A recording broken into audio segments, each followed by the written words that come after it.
What's up, Bulls fans? It's our final episode of Bulls 101. I couldn't be more excited to welcome my co-host, Mr. Larro Golden, newly minted SIS Hoops analyst. Congratulations, my friend, on just a wonderful hire for SIS Hoops, honestly. And no one more deserving. And I know I've told you that in person 1,000 times already, but congratulations to you, man. And we're so excited to celebrate our 1-year anniversary of this show. Yeah. I cannot believe all that we've been able to accomplish in 1 year. We got you a job in basketball, like I'd hoped that we would. And I'm just excited to be here and excited to have one last hurrah with you. So how are you doing tonight? How the Chicago weather is doing right now?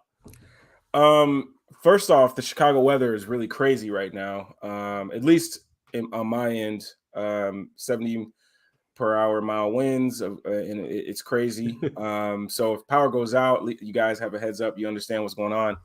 But dude, I mean, it's crazy, because we just started out on Discord, man. Me and you and a bunch of other guys, and Bulls HQ's Discord, and I remember, man. I just was like, man, would you be down to start a podcast? And he's like, yeah. And then we, it's crazy. I'm easy. And it's crazy, man, because we our coming into this, it wasn't like we were looking to get basketball jobs or anything like that. It was literally like, dude, let's educate people on what Wendell Carter Jr. is doing and why we shouldn't give him so much of the blame. He's doing his job. It's actually not his fault that guys are getting these open looks or, things like that. So, really we started because of drop coverage, so it's unreal. And dude, it's this year has been it's been crazy, man, especially working with you, man. I really truly feel like you are my brother, and I can talk to you about anything basketball as well. So it's I don't know, man, it's bittersweet. It's bittersweet. It is. I can't think of a better reason for us to end the show than you getting hired into basketball. Though I think that's pretty, chef's kiss. But it's true. A lot of it had to do with, I think, some of the general discourse around what was going on with the basketball team. And for a person like you who knows X's and O's so well, I just thought, what a great opportunity for us to do something that's hasn't really been done before in this medium. Being able to break down film live and, break down, just talk about basketball in a different way. And I think kind of a more nuanced way than you'll generally hear on a lot of podcasts or on sports radio or, a lot of the shows, pre and post game shows and all that stuff that goes on in Chicagoland. So I think we did something unique, and I think people appreciated it. I hope they did. I know I learned so much as we tried to impart some of that knowledge to our listeners and viewers and interact with everybody. But it's just wonderful to be here, and appreciate all the great work that you've done, obviously, and your family. Yeah. And you'll always be family to me. So yes, sir. Aldo's here. You got to thank Aldo, by the way. Yeah. Aldo Gandia. So he reached out to us after we decided to start a podcast. We were I had already come up with some intro music, and we were just going to do it through Anchor. And then Aldo reached out. Just beautiful timing and a great opportunity to host us on his platform, the Barroom Network. So shout out to Aldo and the Barroom Network for hosting us. They've been wonderful. They've got great coverage. and they provide a medium for basketball discussion that's unique in this sphere. So appreciate you, Aldo, and teaching us how to use StreamYard Yeah, in the seats too. yeah. It's been great. So I wanted to give you an opportunity to kind of talk about what you'll be doing with SIS Hoops, and I know you may still be on the Barroom Network in a different capacity as well. So tell the people what you're going to be doing.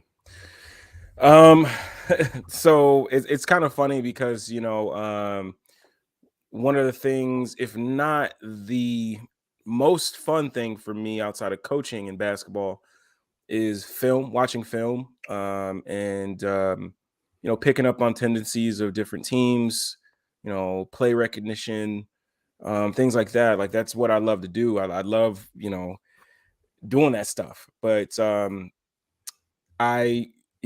SIS Sports Info Solutions. They reached out to me. I applied. They had me do a couple assessments.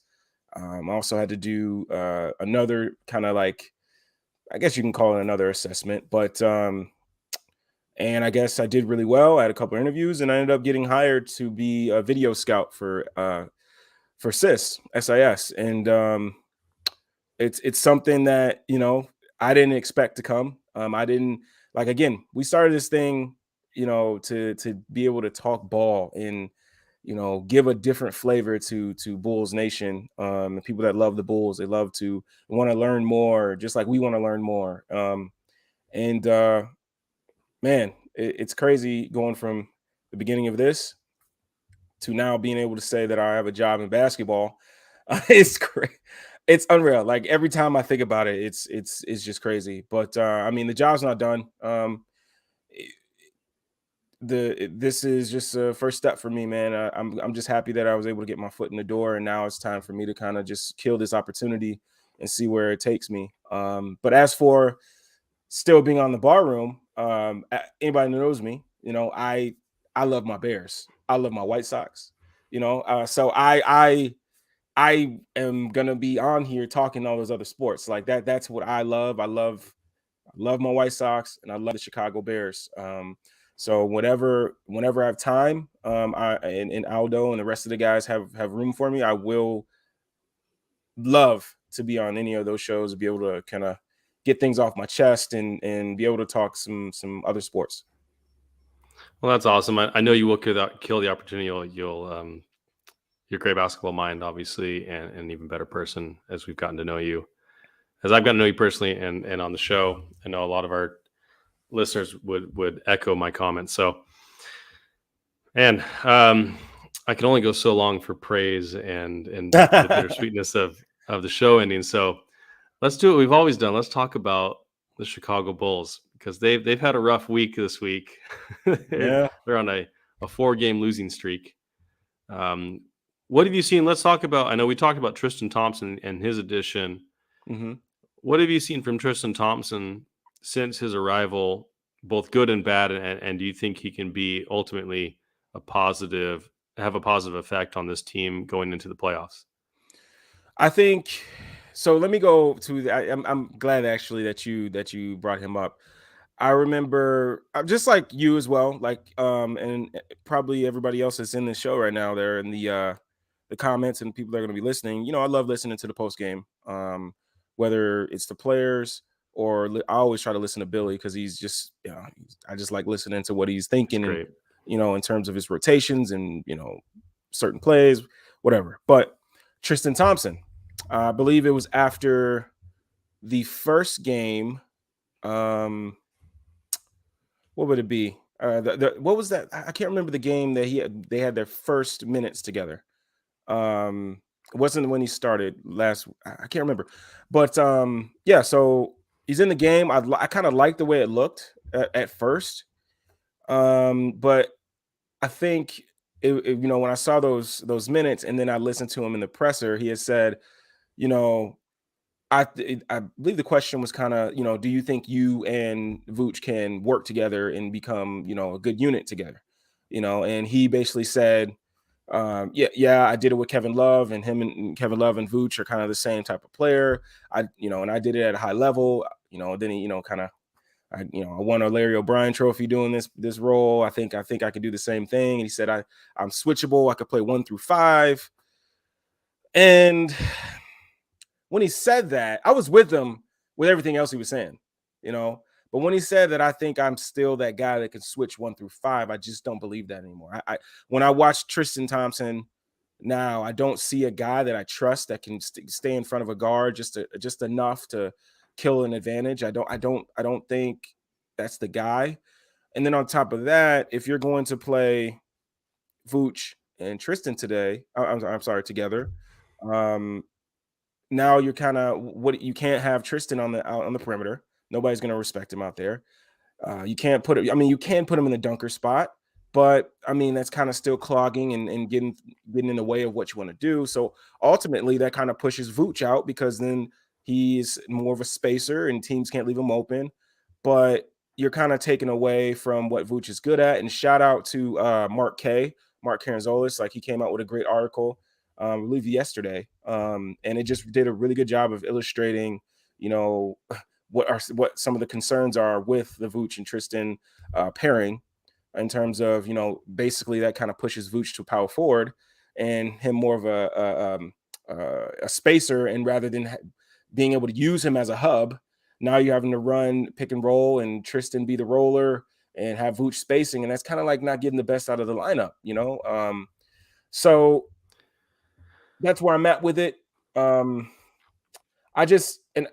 it's a small part of me. There's this very small part of me that says I want to see it a couple more times. And I know people are like, no, we've seen enough. Like I don't want to see it, but I kind of want to see it again because this is a guy that was just picked up.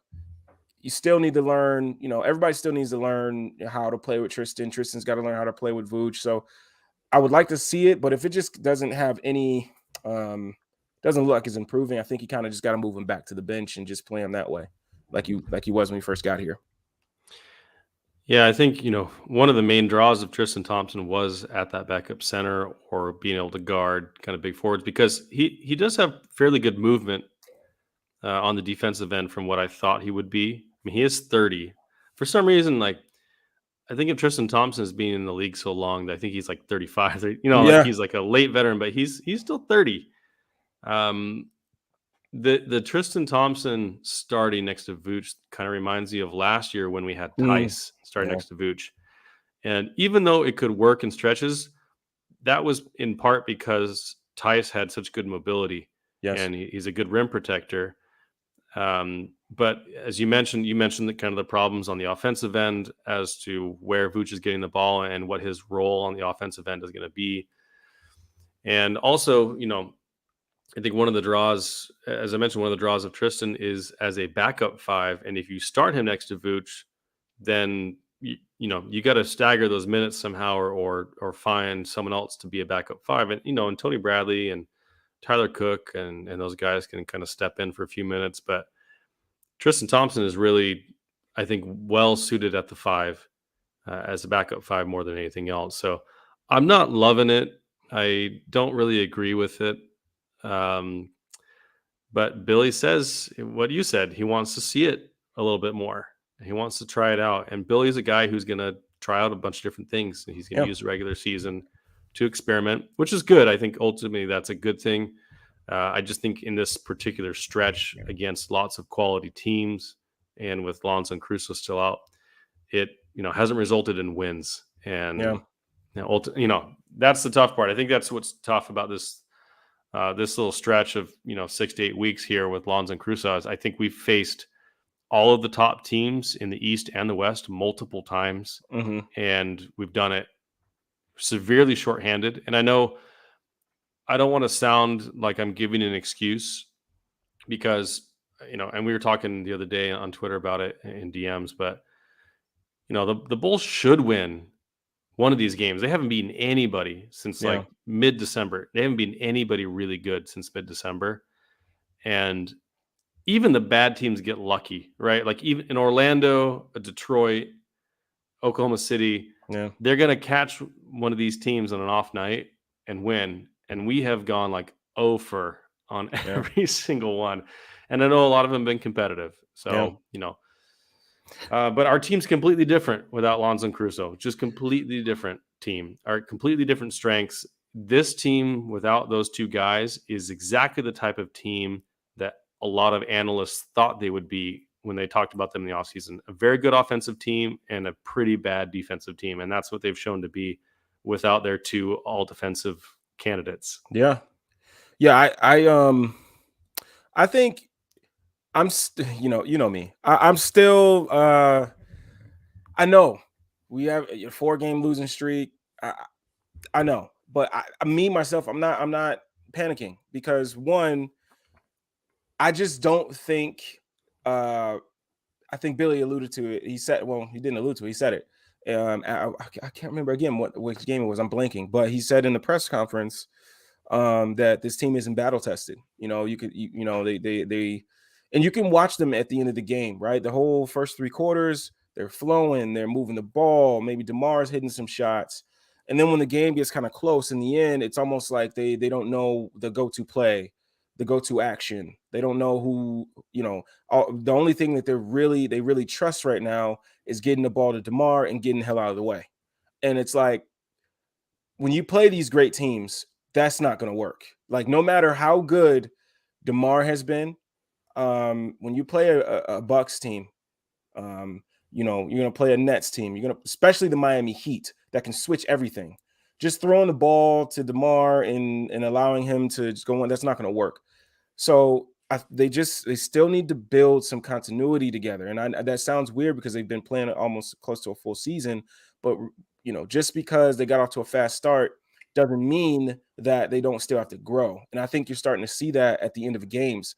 They still have to figure out, okay, what's our go-to play? What's our go-to action? You know, who's the weak link on the floor in terms of the opponent's defenders? All right, how about, you know, they just don't have that. It's gonna take some time. I know people are like, dude, what are you talking about? Taking some time. We're gonna drop to, you know, playing whatever. But like, this is what happens. You know, you got Zach that's been in and out of the lineup, right? And that messes up his rhythm, and now he's not playing 100%. You know, you got, in much as I love Vooch has been up and down in terms of his shooting, right? And you can't really depend on anybody else to be consistent. And no matter how well Io has played, he's still a rookie. He shouldn't have to be playing as many minutes as he's been playing. Like, you know, I love Io, but again, like, you don't want to have to depend on him for the amount of minutes that he's being dependent on playing right now. Like, this is helping him grow as a player. But when you're going to be able to have Zoe, Caruso, and I know Pat he's going to come back, but hopefully they ease him back in. But being able to have like a 6'8", 6'9" forward with, you know, that can play outside, inside, defensively can play outside, inside, like, and theoretically, like, that's going to help you. Right now they just have to continue to win the games they should win. And yes, you can look at that Bucks game and say they should have won that game, but they still need to grow and they still need to figure out these different things they have to do at the end of the game. That's just my point of view right now, at least. 100%. And I think, you know, earlier in the year when they were crushing the league, to be honest, I mean, they're just crushing everybody early in the league, or earlier in the year, and they were, you know, top 5 offense, top 5 defense at one point. Like, for stretches, they were just an elite team on both ends of the floor. Yeah. And I know you and I had talked about it in terms of the trade deadline. Like, should they go all in this year? Should they, you know, should they push the pieces in? And then we had the unfortunate injuries. And I'm starting to think these continuity things really matter, and getting battle tested is going to matter. Yeah. And this team's going to be together next year, this same team. If Zach resigns, we'll have all of the guys minus Troy Brown and Derek Jones, and some other pieces. But like, the core of this group, Lonzo, Cruz, like starting 5, right? Alonzo, Zach, DeMar, Patrick, and Vooch, they're going to be here. Alex, Kobe, Io, they're all going to be here. Like, that's your core squad. And if you can add someone in the offseason with, you know, the mid-level exception or some piece of it, depending on where we are in the tax line, and can re-sign Zach. You know, I say this every year, I feel like, but the Bulls can't possibly be as injured next year as they are this year, can they? Like, knock on wood, man. But it's crazy what they've gone through this year. I mean, we've had 2 freak accidents that have ended in wrists being broken. for two of our most important players. And Lonzo has knee issues. He had to get knee surgery for his meniscus, and then Zach has had knee issues for most of the year and broke his thumb for like the first month and a half. He was playing on with like 1.5 hands. So and then COVID, right? Our entire team, coaches, coaching staff, and broadcasters all got COVID. Like it's crazy what they've gone through this year. So for them to be in competition for home court in the East, if you had told me at the beginning of the year, I would be pretty impressed. Yeah. Now, obviously, given all the context, it is a little disappointing with what their record has been more recently against some of the league's top talent. But I think they can compete with them. And I think next year, if we can get some really good playoff experience this year, go a round or two in the playoffs, I think next year we can build on that and have that continuity and a little bit better health going into the season. But is that too optimistic of me to think, or do you think that's fair? No, I think that's fair. And I think also too, to go along with what you're saying, you see it on Twitter, right? You see it on Twitter all the time. People saying like, hey, guys, we can't be too worried. We can't be too because we don't have Caruso and we don't have Lonzo. And now people are starting to say, you know what? I'm tired of hearing that. They should win games even without AC. And I think people have to understand just how good those two players were. This is not just adding, it's not adding, no disrespect, but it's just not adding Garrett Temple and Thomas Satoransky back. That's not that. You're adding two all NBA defensive players. Alex Caruso is, both of them could have been in the running for Defensive Player of the Year if they were there, if they were, healthy for the whole season. And they may not have won because, that's usually to the, the big boys. But it's like, I think people, you have to understand this, right? Alex Caruso, I don't give a damn what anybody says. To me, after watching games, I truly believe he's the best point of attack defender in the game. I truly believe that. And when you lose that, like that's very huge, right? And I think people won't see that. They won't understand that until when he gets back and they start to see teams get, go back, whoever's listening, go back and see what Monte Morris went through in Denver when he had to go against Alex Caruso. Steph Curry. Yeah, in that game we had a tough time, but Steph Curry was having trouble handling the ball and coming off and trying to attack Alex Caruso. And then you go to Lonzo Ball. Lonzo Ball was what is he averaging? 4 or 5 rebounds a game or something like that. You take those rebounds away, right? That's another guard that crashes the glass to start a break, right? So it's like, it's tough, man, because you talk about the rebounding, and everybody wants to talk about Vooch and Tristan Thompson. But how about you go back and you watch these games? Go look at the 3 guards. What are they doing? Are they boxing out? Are they at least getting their body in front of a player? Or are they just turning around and saying, Vooch, go get it? And most of the time, if you look, you got Zach, who's just streaking down the court instead of making sure his man doesn't get the ball, right? And now his man is the one getting the rebound. The other night, I'm watching the game. DeMar DeRozan's guy takes a jump shot. He just turns and looks to see if it goes in. That guy goes around, gets the offensive rebound, and puts it right back up. So it's like, yes, people are like, oh, Vooch should be able to get that. Tristan should be able to get that. But when you play teams that shoot the 3 a lot, Tristan has said it. Vooch has said it. Billy has said it. Anybody that's played basketball should know it. When you shoot the 3, long shots mean long rebounds. So like that means guards have to box out at least enough to keep guys away from the free throw line so the bigs can try to fight for it. But if you're not going to turn and hit somebody and make sure they can't get ahead of steam to go get the rebound, then yeah, it's going to be a problem. I guarantee you that's on the scouting report. When you come into the game, guys, let's get as many threes as we can up. A perfect example, the Grizzlies. The Grizzlies, huge part of their offense is offensive rebounds. Huge part of their offense. They're not a great, outside of Desmond Bane, I mean, who else are you worried about shooting the 3, right? But the problem is they attack the offensive glass. They get extra possessions. So I promise you, because I know I would have it on the scouting report. When we step in after that game and we come in from the flight and we go to the film room, we have a packet, attack the glass. The guards don't box out. attack the glass. If you ain't attacking the glass, you're coming out. And that's what teams are going to continue to do, especially if they shoot the three. If they're going to chuck a lot of threes, that's going to be in the scouting report. That these guards out here ain't boxing out.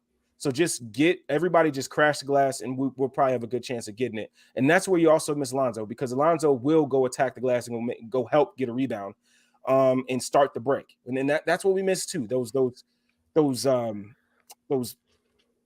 man, those like electric plays that get the crowd into it. It gets the guys on the bench into it. The guys that are on the floor into it. Lonzo throwing dime balls down the floor for a dunk or a layup. Like, you miss those plays. Basketball, yes, but I can keep going on. But yeah, man, it's tough. It's tough right now.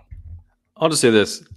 I think that Alex Caruso and Lonzo Ball are as important to this team on the defensive end as Zach and DeMar are on the offensive end. 100%.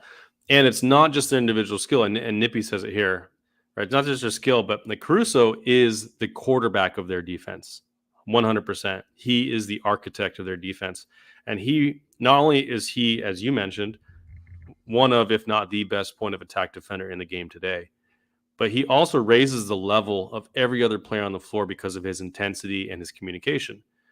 And so when you're out there, and that's what Billy has talked about, he says, hey, Caruso and Lonzo, aren't the reason we're not boxing out, or and he's right, but Lonzo and Caruso raise the level of awareness, and they communicate so well that people are in the right positions more often. They're hustling harder. Like those plays, those electric plays on like those outlets that we get, or blocks, or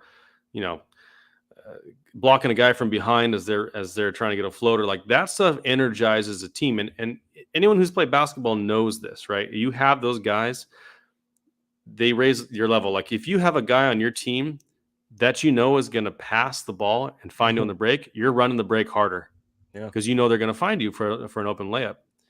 And on the defensive end, if you you can trust the guy at the point of attack, you can be more aggressive. You can play tougher. You can hustle harder. Like it's a cascading effect throughout their entire team, and it's not just defensively.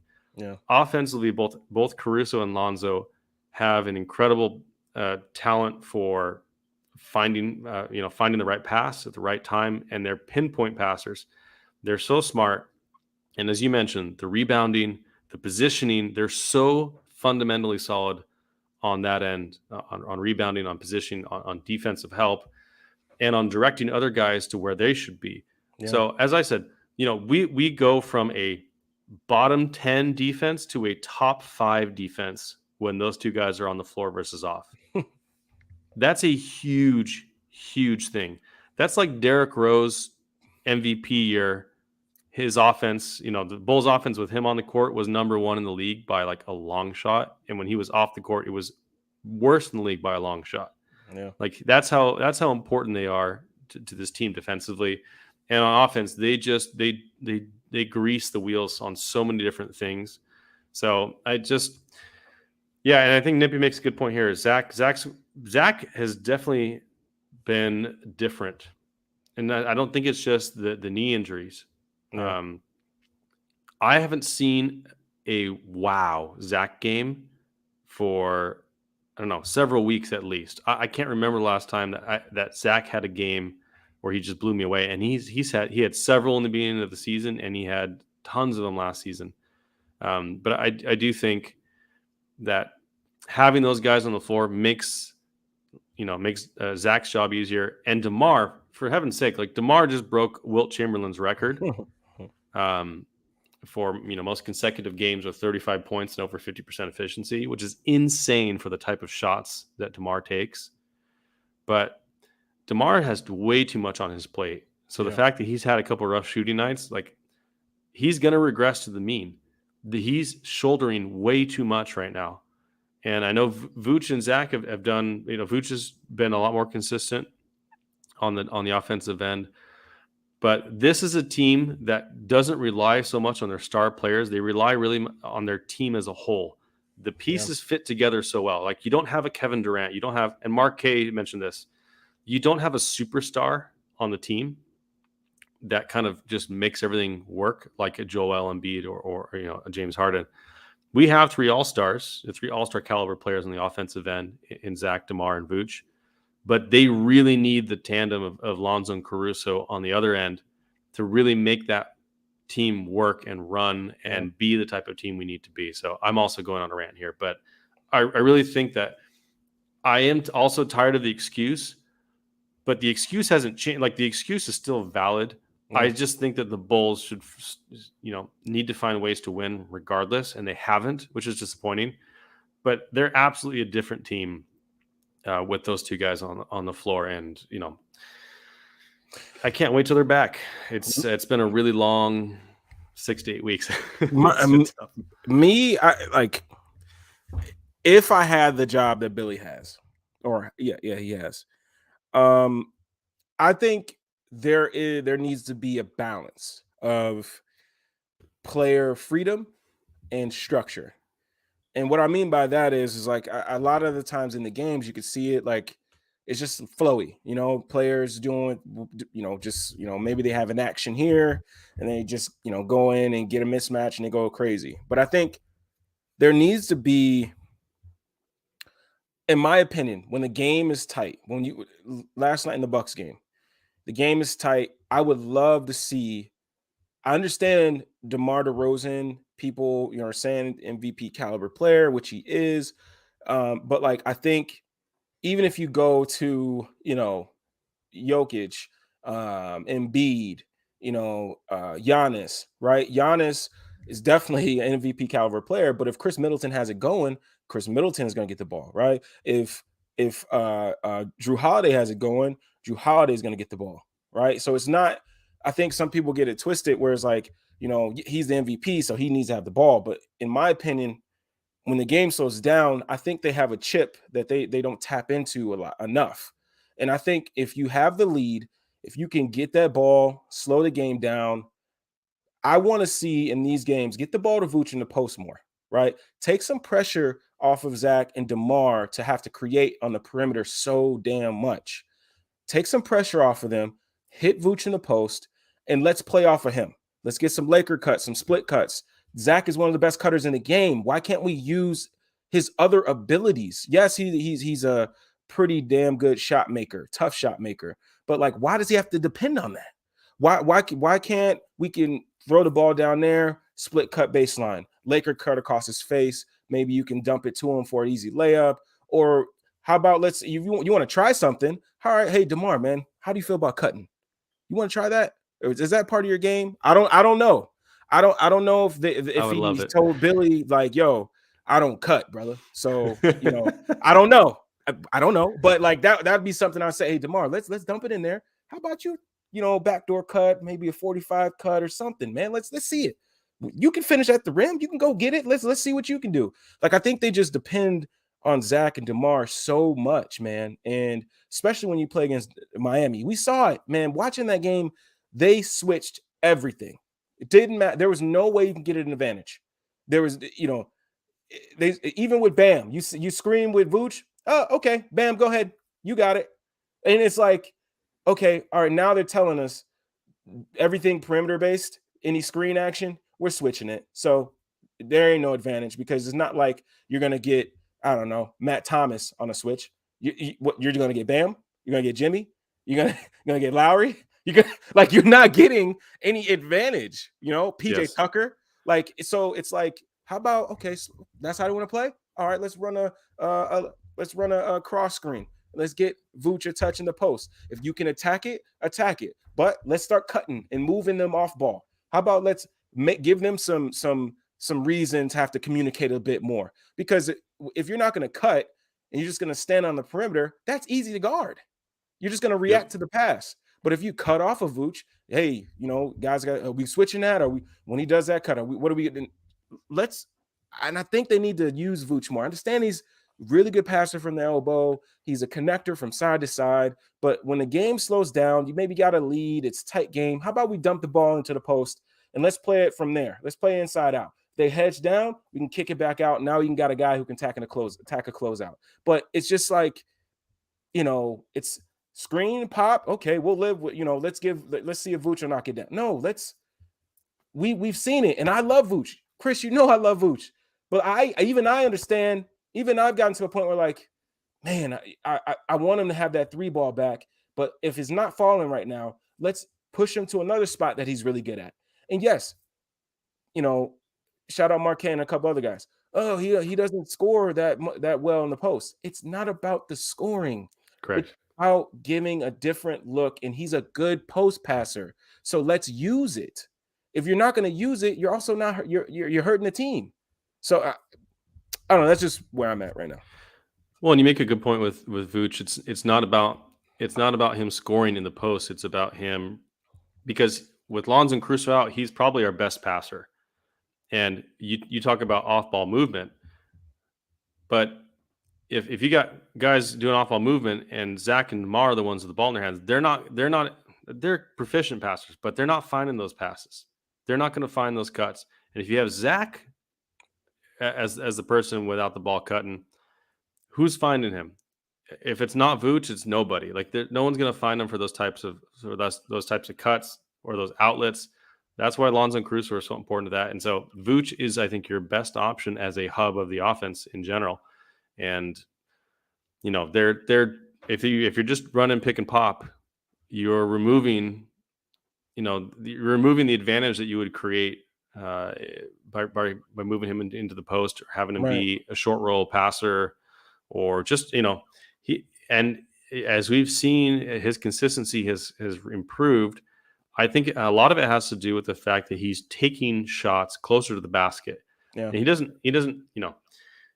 it's not like he can't take those 18-footers or he can't take those threes. Yeah. But it's easier to get going and get in a rhythm when you have easier shots. And he's not a guy who's a lob threat. He's not going to dunk, and he doesn't draw free throws. So your best chance with him to get going is having those little shots around the basket and, being able to make those passes, from the short roll or around the basket on either side. So, yeah. I'm gonna answer Salim really quick. So, yeah, I totally get he's not Steph, and by God, I'm not saying, hey, everybody else turn it to a screener, and Zach, you just turn into Rip Hamilton, Reggie Miller, and Steph all in one. No. I'm saying, okay, Zach's off ball. Let's run him off a stagger screen. Let's run like you said, a floppy, right? Double floppy, single floppy. When the ball's on the opposite side of the corner, opposite side of the floor, how about your 45 cut, right? And the cut may not be open, but damn sure the guy that's coming behind the cut will be open. So it's not about, like Steph, right? He brought up Steph. I'm not saying that like, oh man, the art of like almost like in the way I teach it with my kids is like, it's very hard to teach. So I'm not saying like, I start from a young age and they're going to turn into Steph. No, I'm saying in terms of like learning how to use a screen. Like I'll put three guys inside the paint, and one guy's a screener, the other two guys, one guy's a tagger, the other guy is trying to use the screen to block, get away from the tag, the guy that's a tagger. And from there you learn like, okay, I can use, you just learn instinctually how to get away from the guy that's trying to tag you by using the screen, right? So I'm not saying that's what you want Zach to do. I'm saying let's use him in some different things. It doesn't have to just have him run around in the maze, but you don't need to be Steph in order to come off a split screen. You don't need to be Steph, to be Steph to come off a floppy. You don't need to be Steph to do 45 cuts. You don't need to be Steph to do blade cuts. You don't need to be Steph to do any of this stuff. We haven't seen Zach come off a blade cut since last season. And it's like, let me slow down. I'm not gonna do that. But like I love Billy, but I'm just saying there's more things you can do with a guy with Zach's skill set.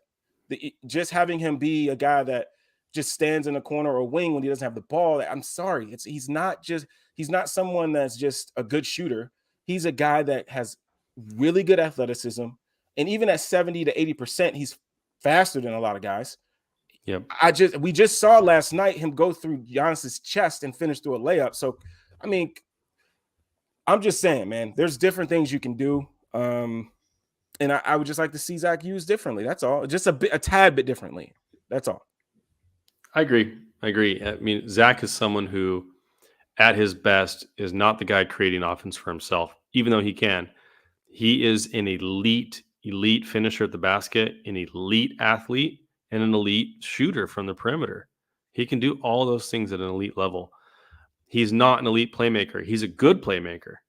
And when he has to, he can get a bucket. But if you want to maximize Zach LaVine, you have to get him off ball as much as possible. You have to get him in those cuts, in that motion offense, to take advantage of his athleticism, because that's where he creates or maintains those advantages against the defensive players. And this is why the Miami Heat are the team that I'm most afraid of in a playoff setting. And it's not because I think they're the best team in the East, but I think that they specifically match up so well with our best offensive players, right? Bam, Jimmy, and Lowry are very, very good defensive players, very smart, very positionally sound. And as you saw, they weren't doing soft switching. I know the Heat have done a ton of switching this year and a lot of soft switching, but you saw the game plan.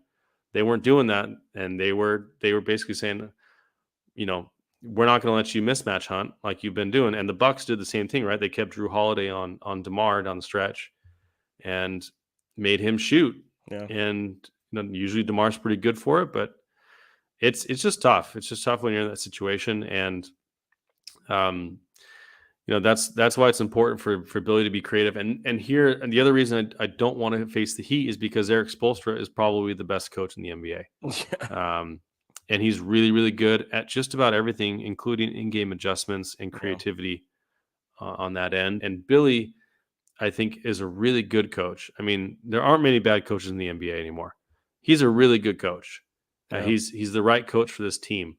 But if it's him versus Spoelstra, I'm giving Spoelstra the edge every day of the week. Yeah. As far as the advantage that he can give you as a coach. And I think Billy, we need to find a way to get you in his ear because there's all these things that I think that he could be doing. So I think Skokes mentioned here, like how much blame or criticism can we attribute to Billy Donovan's adjustment and scheme, and mentions kind of that lack of offensive flow. So do you think, kind of in that vein, do you think that Billy deserves some of the blame, a lot of the blame, or do you think a lot of it's just kind of out of his control in general? Okay, so how can I word this? So I think he does deserve some blame, but as a player, you love it. You love what he is as a coach, because again, like shout out Jordan Guilty. He's like he doesn't say anything. He just allows his guys to play hero ball. But like when you're a hooper, when you high school, college, like you love that when a coach is like, I trust you guys. Yeah, we have our same actions we're gonna do, but outside of that, if you feel like you got an open shot, take it. You feel like you can take a guy one-on-one, do it. I want you guys to play confident. But that's where I say I want more structure, right? For instance, maybe at the beginning of the game, the way that they're playing a pick and roll, DeMar's the guy. DeMar, they're playing drop, they're deep dropping, go to work, get to your spots. Okay. Second quarter, maybe they start playing a little bit more at the level. Okay. All right. Maybe they start coming up a little bit higher. Let's try to get that ball to Vooch and have him play out the short roll. Right. Let's make them pay for doing that. Okay. Maybe they adjust again. All right. And now maybe they're just playing like more of a level and aggressive drop. They're at the level and they drop really quick. And that guy on the weak side is coming over to help. All right. Well, hey, DeMar, now they made that other adjustment. Let's hit that skip over there. If you got it open, fine. If you don't, how about you attack that closeout? Let's make plays. And I feel like at a game, like I said, like you may play the Heat one game, and then the next game, it's a totally different story. Maybe Spo saw something that we could have exploited last game, but he wants to make sure that we don't exploit it this game. So he does something else. So I feel like, yes, it's easy to say Billy D's scheme and stuff like that should be criticized. He should have some criticism, which I do think he should. But at the same time, if these guys are going to come out and say, I love playing for Billy, he's a player's coach. Well, okay, how about you go out there and you do the right things? How about Zach LaVine, right? How about instead of taking tough fadeaway jump shots, how about you pull the ball back out, tell Vooch, come give me another screen, come off. Okay, let me get a better shot or get a shot from my teammate. I feel like Zach settles too much. I feel like Zach is kind of reverting back to some of his old ways defensively. And something that stood out to me was Billy saying that we need to be we're not a battle tested team.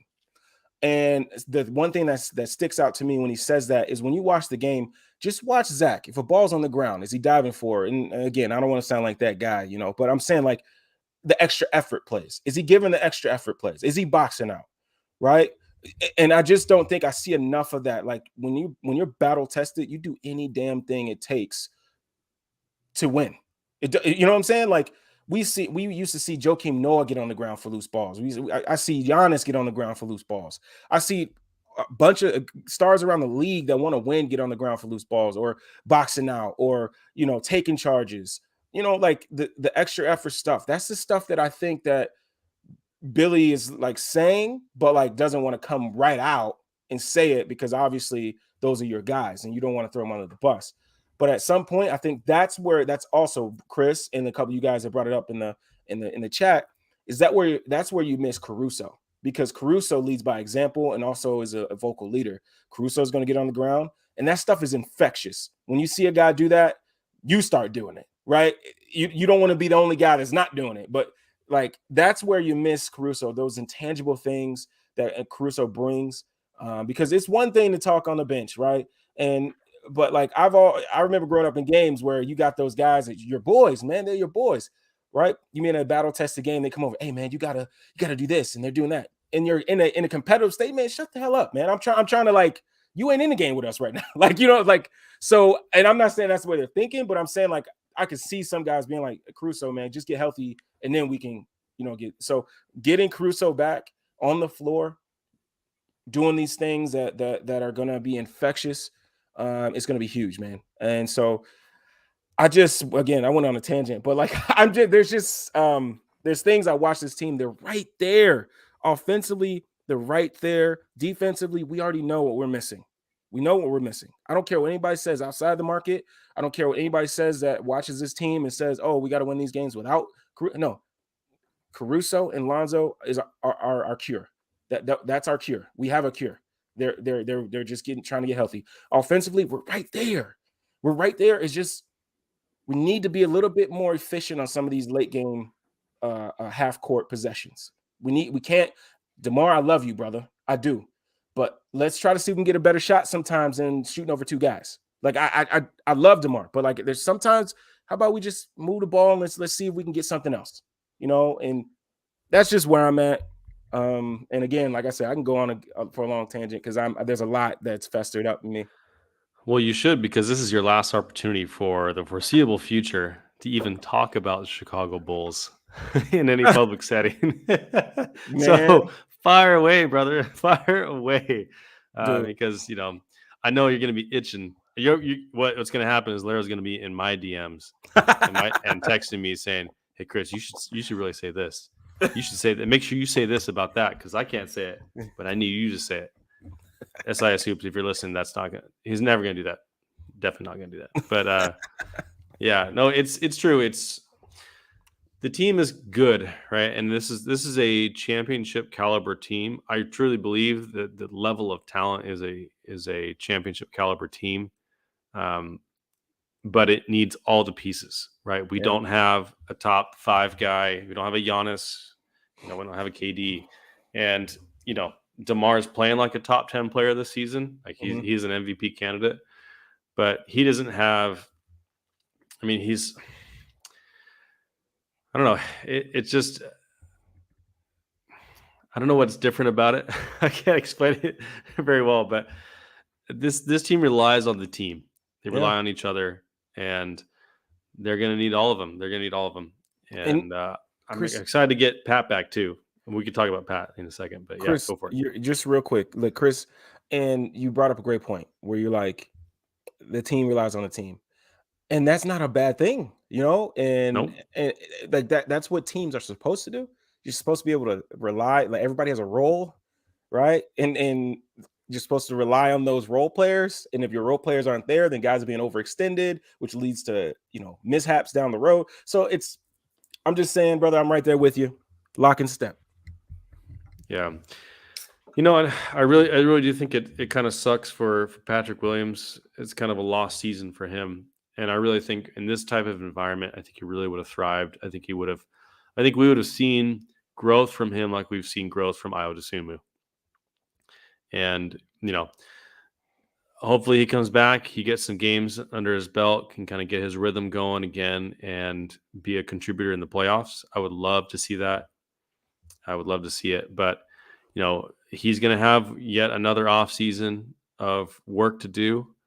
And, if he can come back and stay healthy through the preseason and training camp, the man still has not had a training camp in years. He hasn't had one since he came to the NBA, which is just wild. So if he can stay healthy, he's got all the tools. I know you and I are probably the biggest Pat believers in, among all the Bulls media members, if you want to call them that. So he's going to be really important, though. Whether he's really good or not, if he's just the Pat he is now, I think he can add something to this team. Yeah. What do you think? What do you think Pat can add this season, assuming he comes back in the next couple of weeks here?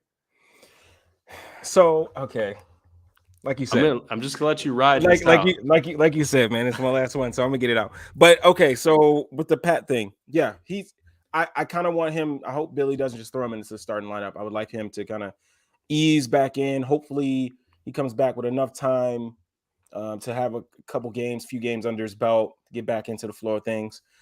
But for me, Pat, before he was injured, if you just the Knicks game where I almost booked a flight out to New York to meet up with Mitch Rob.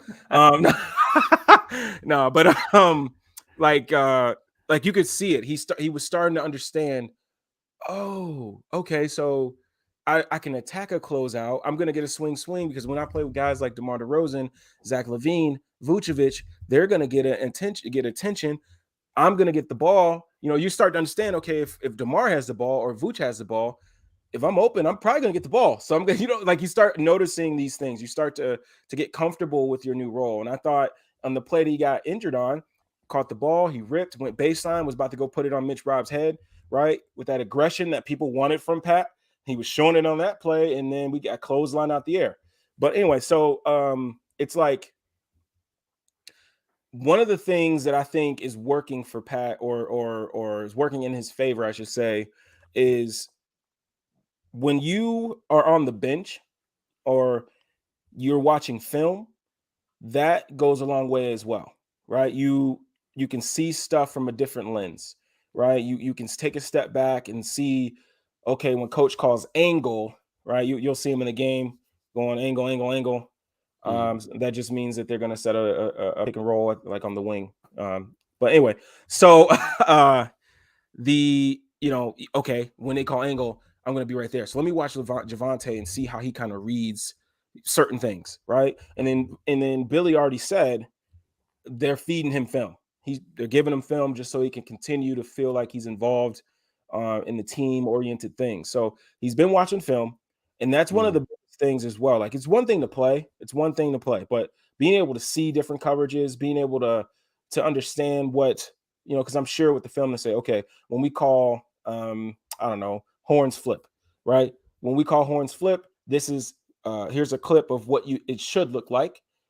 Okay, boom, boom, boom. There's like 5 or 6 clips of that. And then he'll give him 5 or 6 clips of this is what it shouldn't look like, right? On this play, Javonte on the bad, he's 2 feet in too close, right? In the NBA, we need as much room as we can. So let's make sure our feet is here. All right. When we drive baseline, we should either shake up or we should shake down, right? Just being able to see these things. And now he's already been practicing or being in the gym and handling the ball, shooting the ball. So I just feel like it's probably to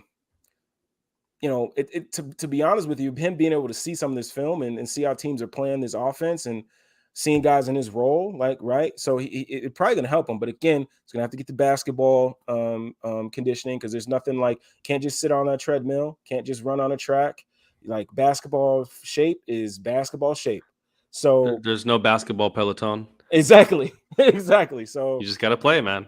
Yeah. So I'm a little bit more optimistic, and I understand. Like you look at the numbers, and rebounding numbers and things like that. You just you're like, oh, is he gonna help us rebound? But I mean, he's gonna get better. He's young, so it's. I'm just ready to see it And Yeah. and I'm not like you said, don't expect 20-10 or 15-5, 15-6, or don't come in there with numbers.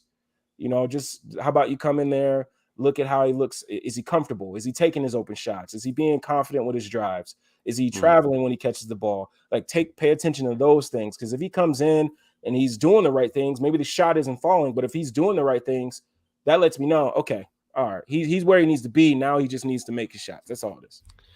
I think so. I think you're right, and it reminds me of when we had Chip Jones on the show, and we broke down some film of his summer league and early in the season of him starting to put those pieces together and really showcasing his passing ability, his short roll, his effectiveness in the short roll, his cutting, his rebounding. Like he's going to be a special player, whether or not he's a superstar, whether or not he's an Right. all-star. He's going to be a special player. His skill set and size and physicality is so unique in the league, and he is such a perfect fit for what this team needs on both ends. So I have high hopes that he will, whatever his potential is, he will reach it, Yeah. and especially in this environment. That's my biggest concern was that he missed that environment this year. But Yeah. as you mentioned, he's still probably gleaning a whole lot. You just can't translate it onto the floor yet. Right. So hopefully he'll have some games to get into game shape. If he's got, if he comes back in the next 2 weeks or so, and he can get, the rest of March and the first week of April to kind of get back and get his wind under his belt, I think he can be a contributing factor this year, and I think next year for sure he's going to be such an important piece for us, Yeah. especially with Derek Jones, supposedly leaving. Like we're probably going to have to ship out Derek Jones and Troy Brown and kind of some of those small forward, power forward sized guys on our team. So he's Yeah. going to be super important next year. I think we got Javante for another year, don't we? I think we signed him for a 2-year I think deal. so. Think so. Shout out AK, man. Javante Green. I love that guy. He's been so Yeah. good. One of the things I always remember when I think about Pat and playing small ball 5, and I think you know where I'm going with this, is I remember when we first one of the first times we saw him play for small ball 5 was in the preseason against the Grizzlies, Yeah. and how he boxed out Steven Adams Steven Adams. like a what? And he wasn't even 21 yet, or 20 yet, or I can't remember where he was at that He's time. only But 19. That's a he, famous Larro line. like, dude, like when he boxed, I mean, like people that have watched Steven Adams his whole career, or just seen a couple games, that dude is strong. Okay, we're talking about a guy that could probably picked up Troy Brown. He did. Sorry, Tony, with like he did pick him up. He's strong, man. Like Pat is already got the strength to compete in the trenches, and so I can't wait to see what that looks like. To be honest, Larro, when Billy did that, I was like, really, Billy? This is the game that you want to try out? Pat at the 5 is against Aquaman, like the Hulk. But he did fairly well for all things considered. But I was like, come on, Billy, really? That's what we're doing. Did you see Jordan's comment? Once the team's fully healthy. I mean, I agree with Jordan here. I think we have some of the best depth in the league. Multiple solid players at each position who've all faced a lot of adversity. I agree. I think even our more fringe guys like Troy Brown and Tyler Cook and even like when Alfonso McKinney was here, like these guys really put it on the floor and try to compete. Matt Thomas, they're not guys that you want to give 30 minutes to a night for sure.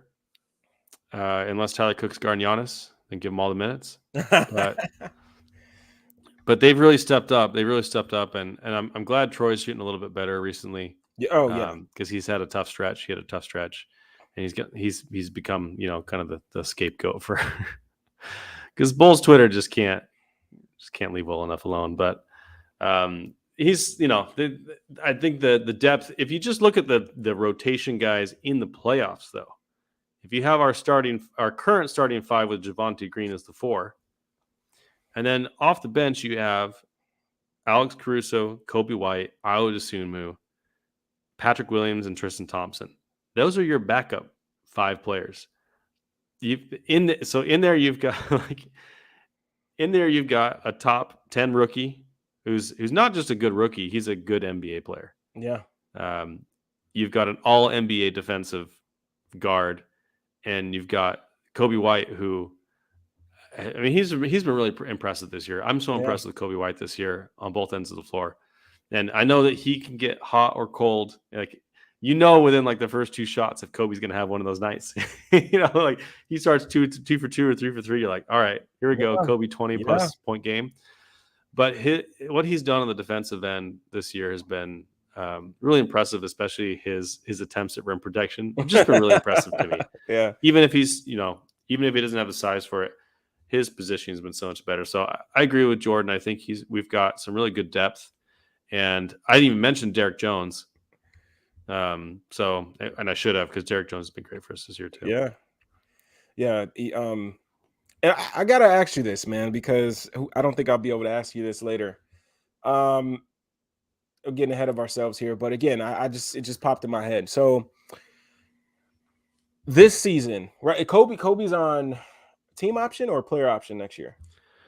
Kobe is team option, I believe. I think they already picked it up, in fact. Okay. So he's eligible for a rookie extension, I believe, or he'll become a restricted free agent at the end of next season. So if Kobe continues to shoot the way he's shot the ball, because teams are gonna, that's a weapon, man. Kobe shooting like that, that's a weapon. Would you dangle him in the off season and try to bring, I don't know, some more wing depth or something like that? That's tough, because I think if you were going to do that, this year would have been the year to do it. Okay. Because he has a year left on his contract, and the team acquiring him can kind of get a year of very, very cheap, like a very cheap tryout. Yeah. If you were to try to trade him at the end of the, like let's say in the off season, or at the trade deadline, I guess the off season would probably be fine, but it depends on what's out there. Yeah. But I really thought they might have done it at this trade deadline if they're going to do it. Yeah. But Kobe's been really important for this team. I don't know what his future with this team is, but the shooting is so valuable, and we don't really have. That's true. A whole ton of shooting, and I know it's better when Lonzo's out there. Like, Lonzo's been phenomenal. Like, yeah.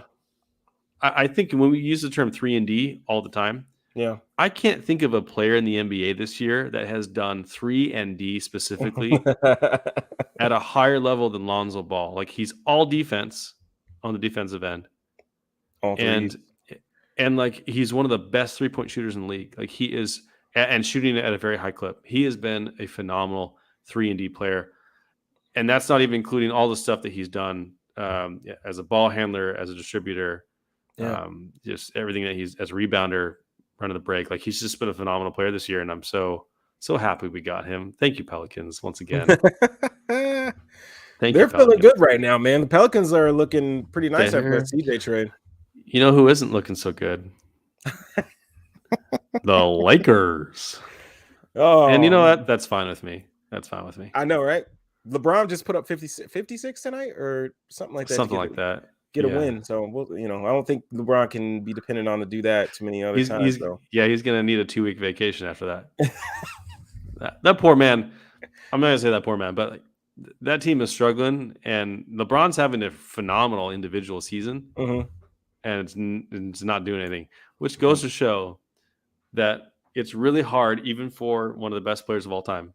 It's really hard to just carry a team all the time, carry them, especially with the state of the East and West this year. So I've gone into a tangent where I don't even know where I am anymore.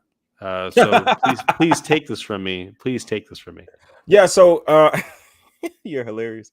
No. So with this Bulls team, right? I think people have been talking about LeGM just dropped 56 to carry that bum team he assembled. Luis. Oh man, that's a great comment. I gotta favorite this comment. That's beautiful. Yeah, LeGM. So I think we Killing me. talked. I think Steph Noah in the chat had talked about it. It's like, how are we feeling about seeding? Right? Are we Oh yeah. okay with not being a number one seed? Right? Or not a top two seed because of who you could possibly play if you're a 3-4? How are you feeling about that? I've gone back and forth on this. Here's the problem with being not the first or second seed is the first and second seed are likely going to be the Heat and the Sixers, who are Mm-hmm, the two teams that I fear the most in the East right now, mm-hmm. because I just don't think we have any answer whatsoever for Joel Joel, Embiid. yeah. There's just nothing you can do about him. Now, James Harden, I'm not as worried about. Mm-hmm, But the Sixers have had the Bulls number all year long, healthy or unhealthy, didn't matter. yeah. Same with the Heat. And the Heat specifically do have the players to really, really defend us well. And they have a coach. They have a coaching advantage and they have an advantage on the defensive end. And the Bulls have not been as good at guarding the 3-point line. And Miami has done a phenomenal job with their shooting and their My movement. So goodness. I just those two teams worry me. Yeah. And so if you are not the first or second seed, that means you're going to play one of those two teams in the second round, right? Mm-hmm, If you're the third seed or the fourth seed, you're going to play them in the second round. Or if the fifth or sixth and you beat the third or fourth seeded team. So the other option is, all right, if we drop to 3 and we play 6, that 6th slot could be the Celtics or it could be the Cavaliers. That may be the spot you want to be in for a first round series, right? I think the Cavs or the Celtics, given the other opponents that might be there, which is the Bucks, right? The Bucks are kind of the other team. yeah. I would rather face the Celtics, although they've been very, very good, Yeah. or the Cavaliers. I think the Cavaliers would probably be the ideal matchup there. If you get the 1 seed or the 2 seed, that's better because then you get one of Toronto or Atlanta or Hmm. maybe a healthy Nets team. But Yeah. also that's the problem is you also may get a lurking Nets team that's going Yeah. to be 7th or 8th. But you could get Charlotte or Toronto, Yeah. and both are good teams, and Toronto especially, and the Hawks. But I have a lot of faith that we could beat those three teams in that first round, and then if you're the first seed, then the Sixers and the Heat are playing each other in the second round, Yeah. and you're playing the winner of Cavs Celtics or Bucks Celtics, something like that, Yep. as the 1-4. So if you want to get as far as possible in the Eastern Conference, you got to get the 1 seed. I really think you do. Yeah. I think so. I totally agree with you. If these the Heat just don't stop losing, they're just not going to stop. All right. So for me, I think you got to be in the top 2. We gotta try to stay in the fight for the 2 spot, at least for me. But Yeah. I was a little worried about the Nets, but after finding out that the back of Ben Simmons is actually a little bit more serious than they thought, that kind of lessens the blow. But again, KD, you just never know. But it still, I think being able to stay away from a Ben Simmons team that having a guy like Ben Simmons that could just guard anyone on the floor, that's nice. You don't have to worry about. I am also worried about the Hawks. I look, people that listen to this pod, my guy Salim, Chris, you guys know I despise the Atlanta Hawks. Like that, I just don't like that team, mostly because of their fans. But we faced them without we've been facing them without John Collins, and I think when John Collins, like if you go and you look at some of the stats of John Collins, I'm sorry, Trae Young and John Collins pick and rolls, and Trae Young and Capella pick and roll, that's tough. And then being able to see Trae Young against the Raptors, against rangy 6'8", 6'7", 6'6", long arm, gritty defenders, and him just be able to just, I don't need a screen, and just absolutely dominate, and get buckets. I think he had 41 and 11 assists against the Raptors. And a lot of that game, if you go back and watch, like he was pissed off because of the Bulls game when Io locked him up, and then you could just tell he had something on his chest that he needed to get off. And there were times in the game, Capella's coming, he's wiping.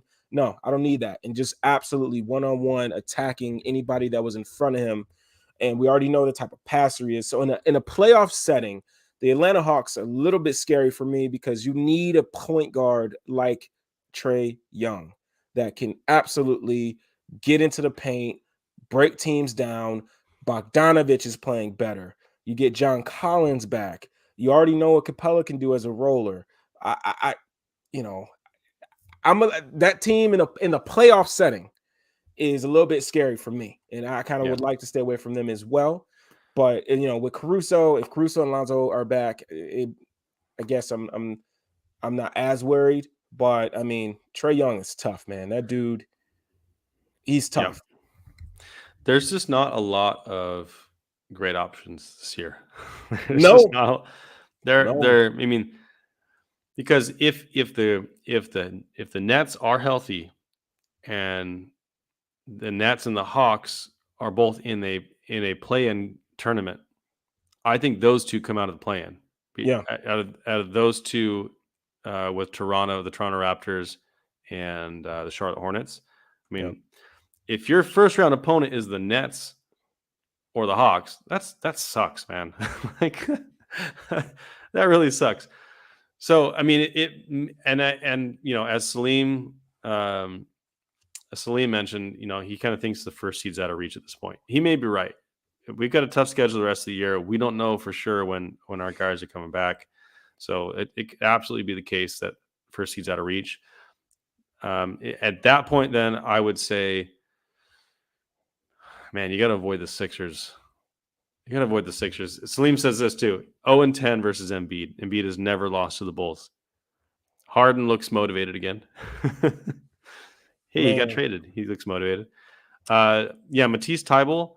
I've never seen anyone defend Zach LaVine like Matisse Thybulle does. Like Matisse Thybulle is Zach LaVine's kryptonite. Yeah. And sorry, Zach, if you actually hear me say that, please prove me wrong. I would love to be wrong about this. But every time that Thybulle has guarded Zach LaVine, he's just done a phenomenal job on him. He's limited him in a lot of ways. You can't stop Zach LaVine, but he's done as good a job as I've ever seen. And and you got guys like freaking Furkan Korkmaz that just decides to just go off against the Bulls. Georges Niang. Yes. So I don't want to see the Sixers. So if I had to pick between the Sixers and the Heat, I might pick the Heat. Yeah. Man. I know. Which is terrible. I would rather face the Bucks. Me too. To be honest. Me too. I would pick the Bucks out of those three. I think the Bucks are not as good as people make them out to be. I just think they've beaten us. Yes, we're 0-2 against them, but I just have a lot more faith in us beating the Bucks. I don't know why. I just don't think they've been as impressive this year. And Brook Lopez, I know he's supposed to come back soon, but he may not be the same guy. And if they don't have Brook Lopez, I think we can beat him. So I would like to face none of those teams. I would like those three teams to face each other as much as possible, which is why having the 1 seed would have been so nice, because you probably would have only faced one of those three and the other two face each other. But now we're in a position where, if we can snag 3, that means the Heat will play the Bucks in round 2, 1 versus 4, and we'll play the Sixers. Yeah, there's no good way around it. If we're the 1 seed, if you get the 1 seed, you play the Nets or the Hawks in the first round, and then you play the Bucks probably in the second round. Yeah. Or if the Cavs or the Celtics somehow knock out one of those other guys. So it's tough, man. The East is going to be a bloodbath. So I want to get your prediction, because you're not allowed to talk about this forever. I want to get your prediction on where you think the Bulls will end up in seeding and how far you think they're going to make it in the playoffs, if they make the playoffs. So, all right. I'm looking at the seeding right now as we speak. So 3.5. Yeah, I think Salim's right. 3.5 out of first. I mean, you never know, but still, as at the moment, it seems like it's out of reach. I'm gonna say that we're gonna get Caruso back, and that's gonna give us a boost, and we are going to fight for that third seed. I can see the Bulls getting that third seed. Let me take a look. So Milwaukee, they have Phoenix today. They have then they have OKC, then they have Atlanta, then they have Golden State, then they have Utah. Um, then they have Minnesota. Then we play them again. That could be a huge game, March 22nd. That could Yeah. be a huge game. I hope Lonzo and Cruz are both back for that one, and Pat. Yeah. So I think we have a shot at the third seed. If I had to predict my money, if I had to put money down. Wait, so wow. So we play the Bucks on the 22nd, and then we play them on the 5th of April. So we play them twice, play them 2 more times. But they actually have a tough schedule to close out. 2 games against us, then they have Boston, and then they have Cleveland to end their season on the 10th. So, yeah, I'm gonna say we end up with the third seed, because I do believe that adding Caruso back, even if you just add Caruso back, let's say Lonzo takes a little bit longer just to make sure. Just adding Caruso back is just huge in terms of the defensive side of the ball. And so I'll go third seed, and I'll say, man, these East playoffs are just like, my goodness, man, this is a gauntlet. My goodness. Okay, so if we get the third seed, first round. Gosh. It's Okay. not good. I'll, I'll, It's not good. I'll say we'll go second round, and we'll take the who would that be? Okay, why am I blanking on this? So third listen, seed. it's either going to be Cleveland or Okay. or Boston in that 5 and 6 spot. I think. Okay. So if we get both those teams are tough though. I know. I think if we get Boston, I like our chances because I think we have a deeper bench. I think we're a deeper team. So I Boston's would, got no bench. yeah. You got, and they're bringing Derek White off the bench, or if I'm not mistaken. I don't remember if they still have Marcus Smart starting. I think they do. So I'll say second round, pushing a team to 6 or 7 games, and I'll say second round. But here's the deal.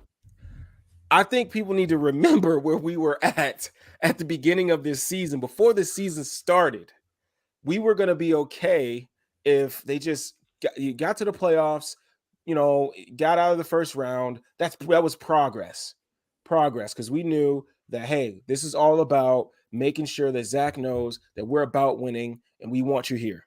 We don't want you anywhere else. Zach LaVine, we want you to keep that house you got here, add on to it, right? And understand that you're going to be here, and we're going to do whatever it takes to let you know that. And I think we got away from it just because, things change. You start winning more and more and more, and then you're like, wait, hold on. We look like a team that can compete. And so I think we need to remember that. And I'll say second round. And if they make it out of the second round, I love it. But if we don't make it out of the second round, and it's not a sweep, or we just don't win one game, let's say we go 6 games and we go or 6 or 7, that's a successful season to me. Because you get playoff experience for Zach LaVine, you get playoff experience for Kobe White, you get playoff experience for Pat Williams. Everybody that's on this team that hasn't been battle tested, been through the playoffs, all that stuff matters, right? You taste it, you're gonna want more, right? And AK and Mark Eversley, they're going to add. I don't think that this is gonna be it. I think not like a big move, but I think that they're going to continue to try to add pretty, good role players around the margins and things like that, just to solidify it. But second round exit, I guess that's going to be my prediction, and I hope I'm wrong. But that's what I'll say. I think I agree with you. Oh, by the way, Luis had a question about why you won't be able to say anything. But so Larro's job is as basketball analyst to avoid the appearance of bias, not able to talk about specific players and team schemes because you have to kind of analyze the league as a whole.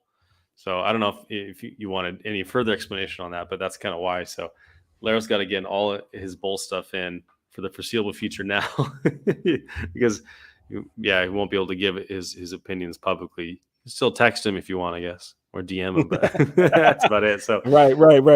Nothing public, but I'm trying to think if you could be the 4 seed and play Boston 5 and then the Heat in the second round, or you could be the 3rd seed and play the Cleveland Cavaliers in the first round and the Sixers in the second round, which would you pick? I hate both of those options, by the way. You got Cleveland and Philly or Boston and Heat. Oh my God. Why out of all years is this the year we're gonna have some parity? I know, man. Out of all years, we're gonna have parity. All right, so okay, let me think. Cleveland. I'm gonna pick Cleveland right off the bat. And the reason why I'll pick Cleveland, and it's gonna be simple, is that this whole team, it'll be new for them, and so and then you got Darius Garland, who's dealing with certain things right now. So who knows if he'll be 100% healthy into the season. Karis LeVert, he's played well, but he's a very inefficient scorer. When we played against Cleveland, we abused Jared Allen when he was switched on to DeMar or Zach. So I'm not really worried about that. I guess Cleveland, to me, out of all 3 of those teams, I would pick. I think I agree with you. I think they give us the best chance of getting out of the first round. Yeah. Boston, I don't have as much confidence in beating. I think we can, but I'm not sure we even be favored in that series. Yeah, fully healthy. So I do think that our bench is a significant advantage. But I mean, they've been doing real well. So let's see. I'm trying to think. But facing the Sixers in the second, I mean, it's the Sixers, the Heat. Who do you want to play? And I think, let's be honest, Doc Rivers is a good coach, but he is not in the same tier as Eric Spoelstra. Yeah. I don't care what the top 15 of all time coaches voting whatever says. Doc Rivers does not belong in that conversation. He's a good coach, but his record outshines his actual talent, I think, in that area. So the problem is it's Joel Embiid.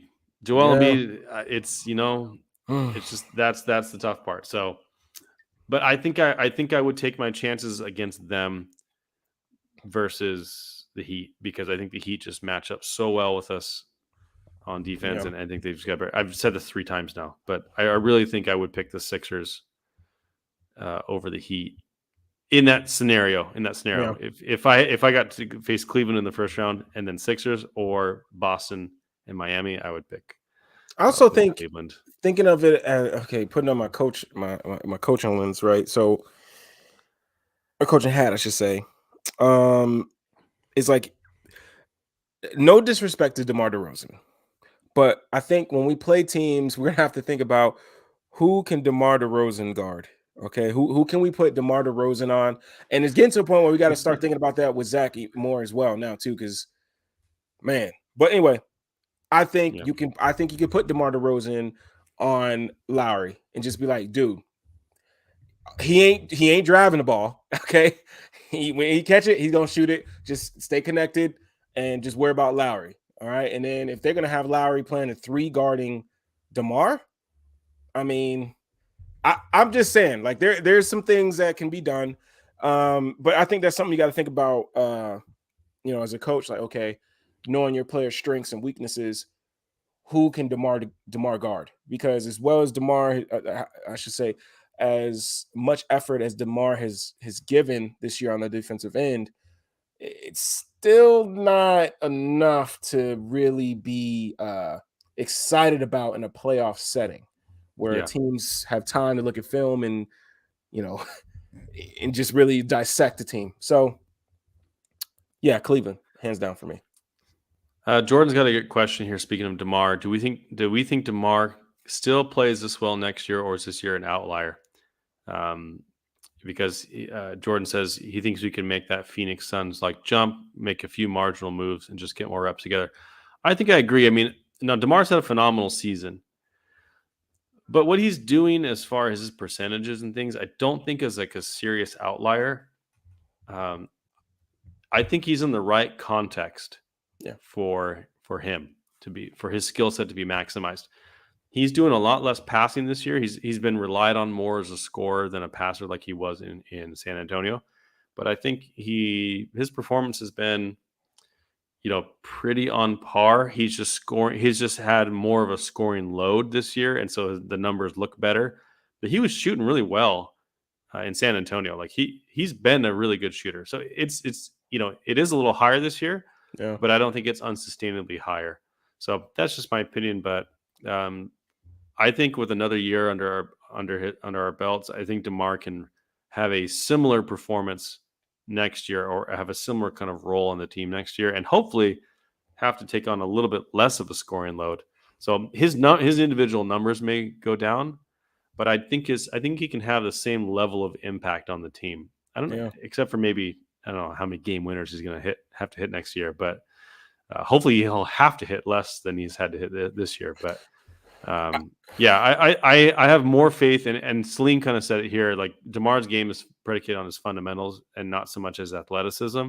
Yeah. Like if it were Zach LaVine having this at age 32, I'd be like, Zach LaVine relies on his athleticism, so I'd expect that to decline pretty rapidly in his 30s. But DeMar, I don't think we'll see that kind of drop off in the same way. And Jordan brings up a good point in terms of like, the Phoenix jump. And I think that to me is still in play for this season, because I think if Zach can, and I think if you're being real, like Zach LaVine is in that like Donovan Mitchell, Devin Booker, like he's that level right now. Yeah. And if Zach can do the things that Devin was doing last season in the playoffs, I think it's still in the cards. I think if Zach LaVine can be that 50, 40, 90 guy, or just under, giving you 25 plus a night, I think it's still in the cards. But it just got to be fully healthy. I think you got to go in there fully healthy. You got to have Lonzo. You got to have Caruso, just so you don't have like the other night, Zach had to guard the ball handler a lot, and that takes a little bit away from your efforts on the other end.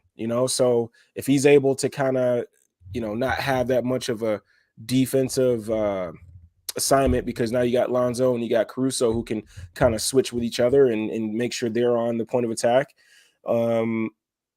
That's needed, but I think that's still in the cards for this season, because I think as we all know, we watched a lot of playoff basketball. Anything can happen, man. Like you don't know what injuries are going to happen. You don't know, excuse me, God forbid. But you don't know what's going to happen. So let's see it. Yeah, I agree. So I think we may have exhausted our topics as far as what we see from the Bulls this season and predictions and things. So I wanted to kind of wrap the show up in talking about you and your experience here, and just what you've learned, what you've taken from it, and anything you want to say, kind of as your final, any final thoughts on either the Bulls or you or this position that you've been blessed with. I know it's a lot. I'm just putting it all on the plate here. I was just about to answer Jordan Guilty's question. But Go for it. Go for it. no, You can answer his question. I think he's right. I think it is Booker. His question was, "Hey, Larro and Chris, speaking of Booker, who do you guys think plays smarter, Zach or Devin Booker?" I personally think it's Booker because he swings the ball much quicker and the ball sticks less with him. And I think I agree. I also think if you look at, since Chris Paul has gone down, you've been able to see Booker handle the ball more and pick and roll and be more of that point guard, ball handler ish esque player, and he's done really well. I think Zach, you see flashes like last night when Kobe gets on the ball, swings to the Zach. Zach instantly is that connector. He doesn't even come down on his feet. He moves it really quick and gets so we can get a layup on the other end. You see it from Zach. You see it sometimes where he moves that ball. He makes the right decision. But I think sometimes Zach is fighting with I'm the guy and shoot, maybe I should move the ball. Right. And I think Zach is still fighting through that right now. And so, yes, I agree. I think it's Devin Booker. I just think what he went through in the playoffs last season and the years before they got Chris Paul, where he was actually getting those ball handler reps. I think that stuff basically helped him to the point where he is now. Yeah, that's that. But as for, man, this podcast, man, has really, it's been great for me in terms of like self-confidence, because I was someone that you can definitely say had imposter syndrome. No matter what I did, no matter what I wrote, no matter what in terms of like a clip I may have broke down on Twitter, I'm always thinking like, damn, did I say the right thing, or is people gonna like that? Like I always said, before I got the podcast, I've always been this guy. Like I've always been somebody that watches film. I've always been somebody that like loved the little, different types of cuts, screens, things like that. But I always used to say before I knew about Twitter, before I really was on Twitter, it was like, I mean, nobody cares about that. Then I got a Twitter, and then I started looking. I stumbled upon draft Twitter. I stumbled upon NBA Twitter, and I see guys posting clips of like, different sets. And I'm like, this whole time, I could have been on Twitter talking about sets and my philosophy on different things and writing, and I could have been doing this. So honestly, this podcast, man, it has been, working with you and learning how to articulate my thoughts better with being with you. Right. When I first started out this pod, like I wasn't very good and still need work on. I wasn't very good at articulating my thoughts. And being able to work with you in terms of like how you are, how you're able to really get your thoughts out in a very well put together fashion, like that stuff helped me. It helped me being in front of a camera, and being able to get those jitters out. When we first started, like I had jitters, is it my turn to talk? Oh shoot, like am I speaking the right way? I don't know. Hopefully people like what I'm saying. I hope I'm not speaking out of my butt. Like I'm just saying what I see. So yeah, man, like this pod has been everything for me in terms of confidence and in terms of like getting my knowledge out there and seeing if people are like, this dude's an idiot, doesn't know what he's talking about, or like, damn, that's pretty good, Larro. Like you should do more, like I've always said the second one. Yeah. It's pretty good. You should do more. And again, man, I've always been the guy that's like, I don't know if people are going to care. I don't know if people want to hear me, talk about it. And, so again, man, this pod has been everything. Working with you has been the best thing for me, because I needed someone to push me in terms of, and not actually you being like, Larry, do it. Like being around you and seeing how you carry yourself, how you write your articles, how you talk about the game. It pushes me. It motivated me to be a better person in terms of analyzing the game. And it's just, man, dude, this pod has been everything. it gave me a brother. You know what I mean? It helped me become, really good friends with you. So it's like this pod's been great, man. It's been great. Yeah. Well, it's been amazing for me too, and it was, at first it was just to try and find an outlet for talking about basketball at hopefully a high level. Yeah. Um, just wanting to talk hoops with someone who really knew hoops. And when you reached out to me and you said, yes, you were so timid at the time. You were so timid. You're like, hey, I know you're starting this. Like, would there be any chance that you kind of consider? Like, you were just totally tiptoeing around it. And I was like, if are you looking at, like, you didn't even say, like, would you be looking for would you be looking for me as a co-host? You didn't even say Mhm. that. You just said, if you were looking for a co-host. You just wondering if you were. And it's like, if it's you, and I responded, if it's you, then yes. Yeah. Like, that was my answer, because I knew, having talked to you over Discord, I just knew you knew ball, and you knew ball at a high level. And I'm just so impressed that within a year of doing that we've been able to accomplish so much. And not only on basketball, but with our friendship, with our own personal growth. I think we've both had a lot of growth this year. It's been really good for me, especially during this pandemic, to kind of put myself out there more and create this content.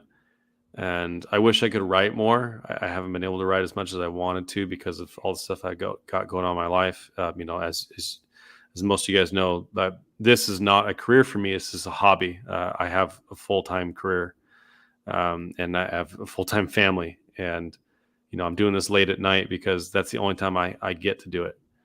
And I wish I had more time to put into this game, because I think I would, and I think I would love it. But it's been so good for me to find this outlet, because I've needed this outlet for my own sanity. And I think we've been able to provide something for Bulls fans out there, a unique thing, a unique take on the Bulls that they haven't seen elsewhere. Yeah. And hopefully we've been able to teach something. Hopefully we've been able to learn something. I know I've learned so much. I know you'll go off and talk about all these different cuts and the different names for plays and things that I didn't used to recognize, and now I recognize a lot of them, and most of them. And it also opened my eyes to how much there still is to learn about basketball. I think most fans really consume basketball at such a surface level, and being able to talk with you every week about basketball has really deepened my knowledge and understanding and appreciation of basketball. It's such a beautiful game, and I'm able to appreciate it so much more because of our interactions. And I think most people would agree with that they've been able to appreciate basketball at a higher level because of Bulls 101. So I think what we accomplished is a great success, and I'm so happy with the product that we put out there. It's not perfect. It's not the most polished. You and I are not the most natural at this kind of thing. I think we've gotten better at it, but I stumble all the time over my words. I did today. I will I do do next too. time. But Yeah. I think people can look past that and see the passion and the knowledge that we bring, and hopefully that's what we have brought. That's what I felt like we needed to bring. So I it's been wonderful. I think one of the biggest things for me that I learned from doing this is I used to always be afraid to be wrong about something, specifically, excuse me, about a player we should have signed, or you know, I don't know, maybe something Billy had did. I I didn't want to be wrong, so I wouldn't say anything. But just through this, through conversations on Twitter, I've learned that like you can be wrong, but like if you have good reasoning, your process, if you're sharing your thought process of why you came to those conclusions, like to me, I guess that matters more, because the person, yeah, you might have been wrong, but the person can also say, oh, okay, now I know what he meant by that. I knew, okay, he may be wrong, but I get what he was getting at, so um man, dude, like, and thank everybody that listens, and Thank you, guys. and Man, the people that come in here and comment. like we didn't like, dude, like Kris said it. We didn't think we didn't know what was gonna happen. We were just gonna talk about sports, talk about the Bulls, and see what happens. And the fact that like we're getting people like these are like amazing comments, man. Like really, they really are. You know, it's crazy. Like it's crazy, man. Y'all gonna have a black man on here blushing, man. Y'all gotta stop. Y'all gotta stop, man. Y'all gotta stop. Just I guess I'm looking at these comments, man. I'm getting emotional. It's just what a great blessing. What a great blessing it's been. So no, I haven't talked about my plans at all. I know we've talked about yours because it's a great opportunity. And for me, it is bittersweet because I will definitely miss our conversations together in this forum. And I don't have any current plans for more basketball stuff other than occasional writing, which I'll try to do more frequently now that I have a little bit of time opened up. But I'll be in the community. Like, I love this team and I love the community. You guys are so great. You guys make basketball so much more enjoyable. I mean, this week has not been fun as far as a basketball perspective. But it's just so fun to interact with you guys, and it's really brought me a lot of friendships and interactions that I wouldn't have had otherwise. So the Bulls have blessed me in so many ways, even if not always with wins. It's brought a lot of wins to my life in a lot of ways. So I will definitely be around, and I'm open to opportunities to be able to contribute more. So if anyone has opportunities that they think I would be qualified for, I'm happy to hear it. But I'm just happy to contribute, come on other people's podcasts, continue to try and break things down on Twitter. And I know you and I will still be talking all the time, privately about the Bulls. But I'll miss this a lot. So it's been a great ride, man. I'm not going to get emotional about it. I'm not going to do it. There'll be no crying on this podcast, especially not with video. Not going to happen. And thanks, Aldo. Yeah, I would. I know Salim's going to try and get me on Bulls Gold, so I'm not fully leaving the Barroom Network. Not that I have any intention of leaving. It just I don't think I'll be doing this myself. It's just not going to be the same. I know some people have asked if I would just do it by myself. Mm-hmm. No, for two reasons. Number one, my face would appear much larger on the screen without a co-host next to me, and I can't have that kind of exposure. But two, it's just the dynamic that we've had is just worked for me, and it's brought out, I think, the best in both of us. Yeah. And I don't think I can replicate that by myself. I just can't. So maybe I'll be able to find a co-host or multiple co-hosts in the future that can kind of have a unique vibe to it that'll be worth it. But it's not. I'm not doing it solo. I don't think I have that kind of charisma in me to be able to do that. So that's it for that. But yeah. Salee's trying to recruit me to Bulls Gold as a permanent host, which it's under advisement. But I've recently started a new job, and there's a lot going on right now, so I'll be taking a little bit of a hiatus as far as basketball content. But that would be that. I don't know if the world can handle that kind of a trio. The silky smooth tones. The big three of Ed and Salim mixed with my podcast only face. I think it'd be a good combination. It'd be a lot of fun. Definitely be guesting. Definitely be a guest on the show. So, anyways, if there's anything else you want to hit before we go, I think we're about ready to sign off here for the final time. I mean, damn. No, man, I think I don't want to leave. I know, right? But I don't want to keep people for no reason. Does everybody want to watch a game together right now? Anyone got some Tristan Thompson film to break down or something? I wish. No, man, but last thing I'll say is like, once again, Thank you, Aldo. Thank you, Barroom Network.